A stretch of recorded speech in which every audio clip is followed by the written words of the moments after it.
At 10:18 last night on Nankita Road, Mount Compass, a 28-year-old Mount Compass man died when his vehicle left the road out of control, colliding with a tree.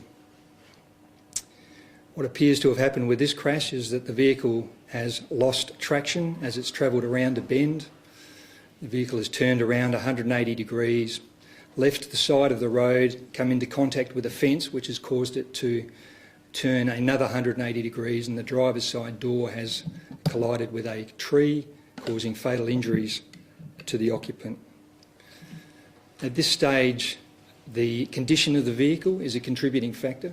So police determined that there was almost no tread on the rear tyres of that car. So with the conditions last night, dark, a bitumen road, but a wet bitumen road, and not travelling at a speed suitable to conditions has led to that vehicle leaving the road and unfortunately the death of that only occupant.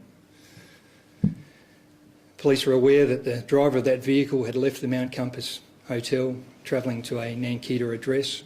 It was his brother and friend that actually located the crash site themselves when they realised that the brother hadn't returned to the home address.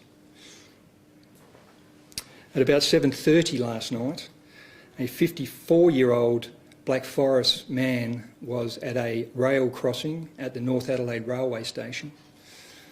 He has been hit by a train and as a result is in the Royal Adelaide Hospital with non-life-threatening injuries. The matter is still being investigated and a statement hasn't been taken, but what it appears is that the person may have given way to one train, and as he's moved across the closest set of railway tracks, he's not realised that another train was coming towards him. So he's actually given way to one train but not given way to the second one. But as I said, the injuries in that case are non-life-threatening. Are there any questions? In relation to the Mount Compass fatality, that we worked out pretty quickly that car was unroadworthy. What message do you have? Is that the only thing that was unroadworthy? Sorry, and what message do you have for drivers? In fact, what we know is that the conditions of the vehicle is not often a major contributor to fatal and serious injury crashes. But in this case, we had a set of circumstances which included a wet road, a bend, and no tread on the rear tyres. The investigation indicates that the vehicle's lost control as it's travelled around that bend, so it's our presumption that the no tread on the rear tyres has contributed to the loss of traction. So certainly in this case, the condition of the vehicle is a factor. Is speed a factor? Well, when we talk about speed, there's two types of speed. There's those speeds where people are exceeding the speed limit, and of course we know, and there is a heavy weight of peer-reviewed evidence to show that speeds above those recommended speed limits are major contributors to death and serious injury on our roads. But we also know that people need to drive to the conditions. And the fact that this vehicle lost traction as it travelled around that bend, in addition to the condition of the vehicle being a contributor, tells us that the speed at which that vehicle was travelling was too fast for those conditions. People need to make adjustments to the conditions that they're confronting. And we will often hear people say the road needs to be improved to prevent it, and road improvements on all occasions can reduce these type of incidents, but drivers need to know that they need to drive to the conditions that they're confronting.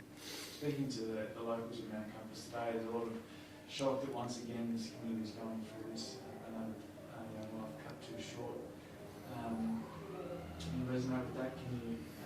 Is this another tragedy for an area that's seen it too much in the recent history? Regardless of the circumstances that result in a fatal road crash, the consequences to the family and close friends are catastrophic. We often have difficulties delivering our road safety messages because people have not been directly involved in these type of events.